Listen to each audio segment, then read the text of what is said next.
بسم اللہ والحمد للہ الصلاۃ والسلام علی ابی القاسم محمد بن عبد اللہ خاتم النبیین۔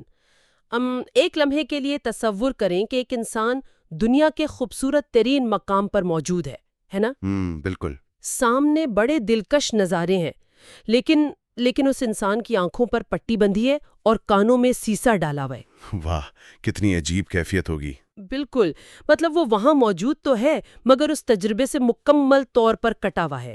آج کے اس تفصیلی جائزے میں ہم ایک ایسی ہی کیفیت کا گہرا مطالعہ کرنے جا رہے ہیں۔ اور میرا خیال ہے یہ کیفیت جسمانی سے زیادہ روحانی ہے۔ جی بالکل، آج کا ہمارا موضوع یہی زندہ دل اور غفلت کے نقصانات ہیں، اور ہمارے اس مطالعے کا بنیادی مقصد یہ سمجھنا ہے کہ روحانی اعتبار سے وہ کون سے محرکات ہیں جو انسان کے دل کو دھڑکتا ہوا، حساس اور زندہ رکھتے ہیں، اور وہ کیا خاموش عوامل ہیں جو اسے اندر ہی اندر ختم کر دیتے ہیں۔ صحیح کہا آپ نے۔ تو آئیے اس بات کی گہرائی میں چلتے ہیں۔ موجودہ دور کے حساب سے اس کا کیا پس منظر بنتا ہے؟ دیکھیے، اس موضوع کی اہمیت کو سمجھنے کے لیے اگر ہم صرف آج کے دور پر نظر ڈالیں تو صورتحال بڑی واضح ہو جاتی ہے۔ جدید دور کا انسان معلومات، اطلاعات اور تفریحات کے ایک ناختم ہونے والے طوفان میں گھرا ہوا ہے۔ ہر سیکنڈ کوئی نیا نوٹیفیکیشن آ رہا ہے۔ بالکل، اور بظاہر تو ہم نے پوری دنیا کو آپس میں جوڑ لیا ہے نا۔ ہاں، بظاہر ایسا ہی لگتا ہے، لیکن اس شور و غل کا سب سے بڑا نقصان یہ ہوا ہے کہ اندر ایک بہت گہری اور خوفناک خاموشی چھا گئی ہے۔ مطلب ہم خود سے دور ہو گئے ہیں؟ جی بالکل، اس معلومات کی بھرمار نے حقیقی توجہ اور خالق کے ذکر کی اہمیت کو غیر معمولی حد تک بڑھا دیا ہے۔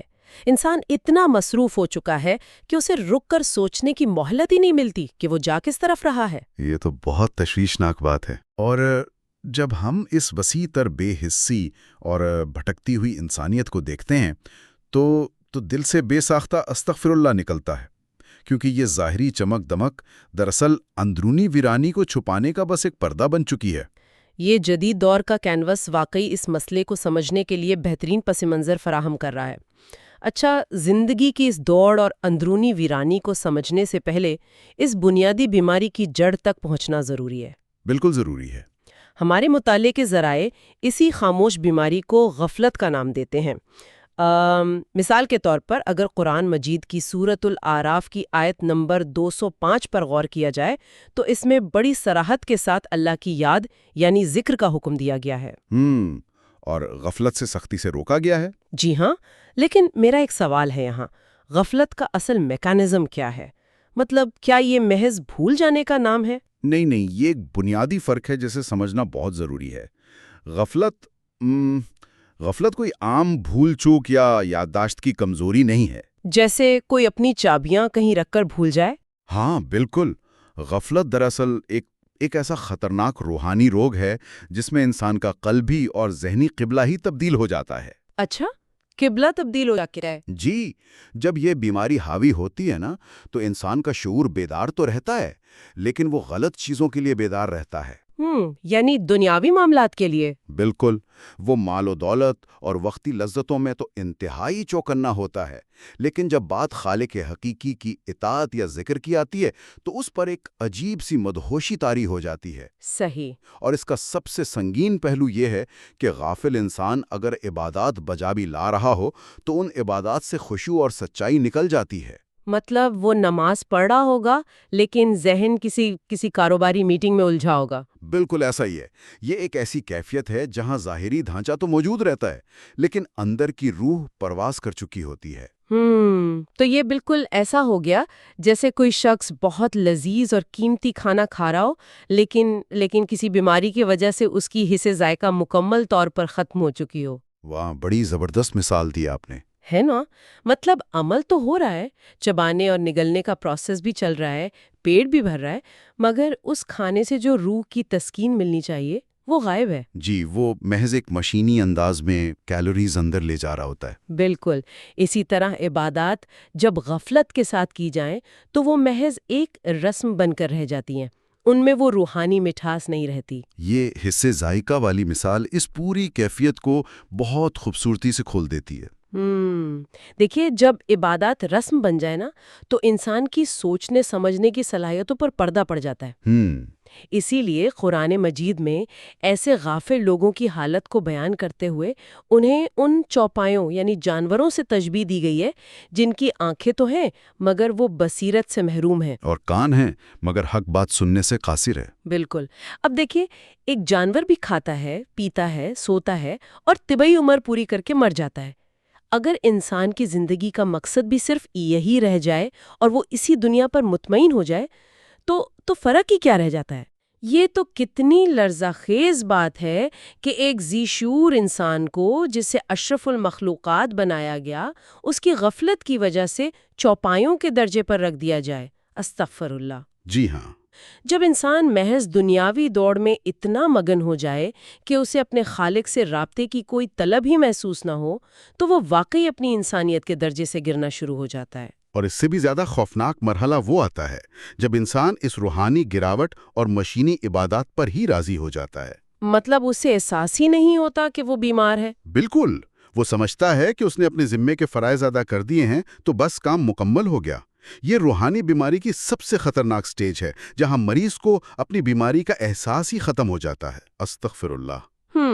وہ ایک ایسے فریب میں جی رہا ہوتا ہے جہاں غفلت ہی اسے اس کی اصل حقیقت محسوس ہونے لگتی ہے۔ تو جب روحانی حص اس حد تک مردہ ہو جائے اور انسان اس فریب کو حقیقت سمجھ لے تو اس کا منطقی نتیجہ تو پھر روحانی موت کے سوا کچھ نہیں نکل سکتا۔ بالکل بھی نہیں۔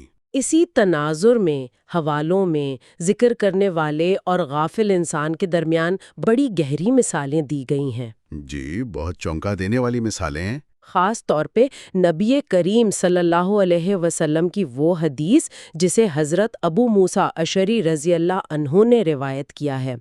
اس حدیث میں اللہ کا ذکر کرنے والے اور ذکر نہ کرنے والے کا موازنہ زندہ اور مردہ سے کیا گیا ہے۔ یہ حدیث محض ایک تشبیہ نہیں ہے، آپ دیکھیے، بلکہ یہ تو انسانی وجود کی ایک بہت بڑی حقیقت کی طرف اشارہ کر رہی ہے۔ صحیح، کیسے بھلا؟ اس حدیث کا گہرا مطالعہ ہمیں بتاتا ہے کہ انسان کے دل کی ساخت کچھ اس طرح بنائی گئی ہے کہ اسے اللہ کے ذکر کی اتنی ہی ضرورت ہے جتنی ایک مچھلی کو زندہ رہنے کے لیے پانی کی۔ واہ! اب اس مچھلی والی مثال کو ذرا تفصیل سے دیکھیں۔ اگر ایک مچھلی کو پانی سے نکال کر خشکی پر رکھ دیں تو کیا ہوتا ہے؟ وہ تڑپنے لگتی ہے۔ بالکل، وہ فوراً نہیں مرتی بلکہ وہ تڑپتی ہے، بہت تیزی سے اچھل کود کرتی ہے۔ دور سے دیکھنے والے کو شاید لگے کہ اس میں بڑی توانائی آ گئی ہے۔ ہاں، کہ وہ بہت حرکت کر رہی ہے، لیکن در حقیقت وہ اس کا نزع کا عالم ہے، وہ موت کے منہ میں جاری ہوتی ہے۔ یہ نکتہ واقعی غور طلب ہے کہ بظاہر حرکت کرنا زندگی کی علامت نہیں ہے۔ ایک غافل انسان بھی تو دنیا میں بہت متحرک نظر آتا ہے نا؟ بالکل متحرک ہوتا ہے۔ وہ صبح سویرے اٹھ کر کاروبار کے لیے بھاگتا ہے، مال و دولت جمع کرتا ہے، محفلوں میں جاتا ہے۔ اس کی یہ بھاگ دوڑ بالکل پانی سے نکلی ہوئی مچھلی کی اس تڑپ کی طرح ہے، جی، جو بظاہر تو ایکٹیو لگتی ہے لیکن اندر سے موت اس پر مسلط ہو رہی ہوتی ہے۔ بالکل، یہ تڑپ اس کی روحانی موت کو چھپا نہیں سکتی۔ امام شوکانی رحمہ اللہ نے اس کی جو تشریح کی ہے نا، وہ اسی بات کو مزید واضح کرتی ہے۔ انہوں نے کیا فرمایا ہے؟ ان کا قول ہے کہ ذکر کرنے والے کو ایک خاص روحانی نور اور حقیقی زندگی عطا کی جاتی ہے۔ یہ نور اسے حق اور باطل میں تمیز کرنے کی صلاحیت دیتا ہے۔ اور جو ذکر چھوڑ دے اس کا کیا انجام ہوتا ہے؟ دوسری طرف ذکر چھوڑ دینے والا انسان بظاہر سانس لیتا اور چلتا پھرتا نظر آنے کے باوجود حقیقت میں مردوں کے مشابہ ہے۔ اس کا وجود معاشرے میں کسی مثبت روحانی تبدیلی کا باعث نہیں بنتا، بالکل ویسے ہی جیسے ایک مردہ جسم کوئی تعمیری کام نہیں کر سکتا۔ استغفر اللہ۔ یعنی وہ چلتے پھرتے مردے ہی ہیں جو ہمارے درمیان موجود ہیں؟ جی، ان کے دل قبروں کی تاریکیوں میں دفن ہو چکے ہوتے ہیں۔ اچھا، یہاں سے گفتگو ایک اور بڑی دلچسپ حیران کن موڑ لیتی ہے۔ وہ کیسے؟ حوالوں میں صرف انسانی دلوں کی بات نہیں کی گئی بلکہ انسانوں کے بنائے ہوئے گھروں کی بھی مثال دی گئی ہے۔ گھروں کی مثال بتایا گیا ہے کہ جس گھر میں اللہ کا ذکر ہو اور جس گھر میں نہ ہو، ان کی مثال زندہ انسانوں کے گھر اور قبرستان کی طرح ہے۔ بالکل صحیح فرمایا۔ تو یہاں ایک بات واقعی بہت دلچسپ ہو جاتی ہے کہ کیسے اینٹ، پتھر اور سیمنٹ کا بنا ہوا ایک عام سا گھر یا شاید کروڑوں کی لاگت سے تیار کیا گیا ایک پرتعیش گھر صرف اعمال کی بنیاد پر ایک قبر بن سکتا ہے؟ اس تصور کو سمجھنے کے لیے ہمیں ظاہری عمارت سے تھوڑا آگے دیکھنا ہوگا۔ صحیح۔ دراصل نبی کریم صلی اللہ علیہ وآلہ وسلم نے گھروں کو مقبرہ یا قبرستان بنانے سے منع فرمایا ہے۔ اب اس کا مطلب، جیسا کہ شیخ الاسلام ابن تیمیہ رحمہ اللہ نے بہت گہرائی میں جا کر بیان کیا، یہ نہیں ہے کہ لوگ اپنے مرنے والوں کو گھروں میں دفن کرنا شروع کر دیں۔ ہاں، ظاہری مطلب تو یہ نہیں ہو سکتا۔ بالکل۔ اس ممانعت کا اصل ہدف یہ ہے کہ گھروں کو نماز، دعا اور تلاوت قرآن سے خالی نہ رکھا جائے۔ یعنی روحانی طور پر آباد رکھا جائے۔ جی، جب ایک گھر میں اللہ کا نام نہیں لیا جاتا، وہاں سجدے نہیں ہوتے، تو اس گھر کی روحانی فضا مردہ ہو جاتی ہے۔ دیواریں اور چھتیں تو کھڑی رہتی ہیں، لیکن ماحول ایک تاریک قبر کی مانند ہو جاتا ہے، جہاں شیطانوں کا بسیرا ہوتا ہے۔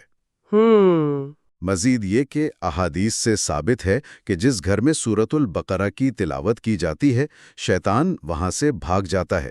یعنی ذکر ہی وہ طاقت ہے جو گھر کی دیواروں کو زندہ کرتی ہے۔ تو اس کا سیدھا سا مطلب یہ ہوا نا کہ اگر کسی نے ایک عالیشان محل بھی تعمیر کر لیا ہو، دنیا کی ہر آسائش ہو وہاں، لیکن ذکر نہ ہو، تو وہ محل دراصل ایک بہت بڑا اور مہنگا قبرستان ہی ہے۔ استغفر اللہ۔ بالکل ایسا ہی ہے۔ یہ سوچنا ہی کتنا خوفناک ہے کہ انسان اپنی ہی کمائی سے اپنی فیملی کے لیے ایک ایسی جگہ بنا رہا ہے جو روحانی طور پر انہیں دفن کر رہی ہے۔ یہ ایک بڑی تلخ حقیقت ہے جس کا سامنا اکثر کو کرنا پڑتا ہے۔ ہم گھروں کی سجاوٹ پر تو لاکھوں خرچ کر دیتے ہیں نا؟ جی بالکل۔ لیکن اس کی روحانی آرائش کو مکمل طور پر نظر انداز کر دیتے ہیں، جس کے نتیجے میں وہ جگہ سکون کا باعث بننے کے بجائے ذہنی بے چینی کا سبب بن جاتی ہے۔ اچھا، چونکہ ذکر اور غفلت ہی وہ بنیادی عناصر ہیں جو زندگی اور موت کا فیصلہ کرتے ہیں، تو ہمارے مطالعے میں یہ بات بھی سامنے آئی کہ دلوں کی مختلف حالتیں ہوتی ہیں۔ جی ہاں، بالکل۔ حوالوں میں انسانی دلوں کو 3 واضح اقسام میں تقسیم کیا گیا ہے۔ اس میں جو پہلی قسم بتائی گئی ہے نا، وہ ہے قلب سلیم، یعنی ایک صحت مند اور مکمل طور پر زندہ دل۔ اور یہ وہ دل ہے جو ہر قسم کے شرک سے پاک ہوتا ہے۔ بالکل، اس کی محبت، اس کا خوف اور ہر عمل خالصتاً اللہ کے لیے ہوتا ہے۔ اس پر دنیاوی خواہشات کی حکمرانی نہیں ہوتی، بلکہ اس کا حاکم صرف رسول اللہ صلی اللہ علیہ وسلم کا لایا ہوا دین ہوتا ہے۔ قلب سلیم کی تو یہ خصوصیات واقعی مثالی ہیں۔ اور اس کے بالکل مخالف دوسری قسم کا دل کون سا ہے؟ وہ ہے قلب میت، یعنی مردہ دل۔ جیسا کہ نام سے ہی ظاہر ہے، اس دل میں زندگی کی کوئی رمق باقی نہیں رہی ہوتی۔ یعنی وہ اپنے رب کو بالکل نہیں پہچانتا۔ بالکل نہیں پہچانتا۔ یہ دل صرف اپنی نفسانی خواہشات کا اندھا غلام بن چکا ہوتا ہے۔ اس کی ایک بہت طاقتور تمثیل یہ دی گئی ہے کہ اس کا امام اس کی اپنی خواہش ہے اور غفلت اس کی مستقل سواری ہے۔ تو ایسے انسان کو حق بات سمجھ ہی نہیں آتی۔ جی، وہ جو بھی عمل کرتا ہے اس کے پیچھے صرف اس کی ذاتی انا ہوتی ہے۔ وہ حق قبول کرنے کو تیار ہی نہیں ہوتا۔ یہ دونوں اقسام تو بہت واضح اور 2 انتہاؤں پر ہو گئیں، لیکن یہاں نا مجھے ایک چیز کی نشاندہی کرنی ہے۔ جی فرمائیے۔ اگر ہم عام انسانی زندگی کو دیکھیں تو یہ بات اتنی بلیک اینڈ وائٹ نہیں لگتی۔ انسانوں کی اکثریت کے لیے اصل جدوجہد اسی تیسرے یعنی بیمار دل یا قلب مریض میں ہوتی ہے۔ بالکل درست کہا آپ نے۔ یہ وہ دل ہے جس نے زندگی بھی ہے اور بیماری بھی۔ اس میں اللہ کی محبت بھی ہے، لیکن ساتھ ہی دنیاوی خواہشات اور تکبر کی کشش بھی ہے۔ تو یہ ہر روز اچھائی اور برائی کی کشمکش چلتی ہے۔ میرا سوال یہ ہے کہ اس کا حتمی نتیجہ کیا نکلتا ہے؟ یہ بڑا اہم سوال ہے۔ اگر ہم اسے وسیع تر تصویر سے جوڑیں تو ہمیں سمجھ آئے گا کہ یہ جو قلب مریض ہے نا، یہ مسلسل 2 مختلف طاقتوں کے درمیان جھول رہا ہوتا ہے۔ صحیح۔ ایک طرف اللہ کی طرف بلانے والی آواز ہے اور دوسری طرف شیطان کی پرکشش پکار ہے۔ اب یہ انسان پر ہے کہ وہ شعوری طور پر دل کو خوراک کس چیز کی دیتا ہے؟ یعنی ذکر کی یا غفلت کی؟ جی، اگر اسے مسلسل ذکر، قرآن اور نیک اعمال کی خوراک ملتی رہے تو یہ بیماری کمزور پڑنے لگتی ہے۔ دل صحت یاب ہو کر قلب سلیم کی طرف سفر شروع کر دیتا ہے۔ لیکن دوسری طرف اگر انسان اس جنگ کو چھوڑ دے تو غفلت کا زہر پھیل جائے گا۔ بالکل، اور اگر ایسا ہو جائے تو وہ بیمار دل مکمل ہلاکت کی طرف چلا جاتا ہے اور ایک دن ہمیشہ کے لیے روحانی موت کا شکار ہو جاتا ہے۔ استغفر اللہ۔ کیونکہ غفلت کی طرف جانا آسان ہے، یہ ڈھلوان کا سفر ہے۔ جی، جبکہ ذکر کا راستہ ایک چڑھائی ہے، جس کے لیے محنت چاہیے۔ یہ تشریح اس بات کو بالکل عیاں کر دیتی ہے کہ ذکر صرف ایک رسم نہیں بلکہ وہ ڈھال ہے جو دل کو بچاتی ہے۔ تو اگر ہم آج کی اس پوری گفتگو کا نچوڑ نکالیں تو انسانی دلوں کی حقیقی خوشی، سکون اور فلاح صرف اسی میں ہے کہ اللہ ہی انسان کا سب سے بڑا مقصود ہو اور اسی کی یاد سے دل کو غفلت سے نجات ملے۔ بلا شبہ جب انسان کا دل اپنے خالق سے جڑتا ہے تبھی اسے وہ ناقابل بیان روحانی لذت ملتی ہے جس کا دنیا میں کوئی مادی نعم البدل نہیں ہے۔ اصل زندگی دل کی زندگی ہے۔ آج کی گفتگو نے یقیناً بہت سے پردے ہٹائے ہیں۔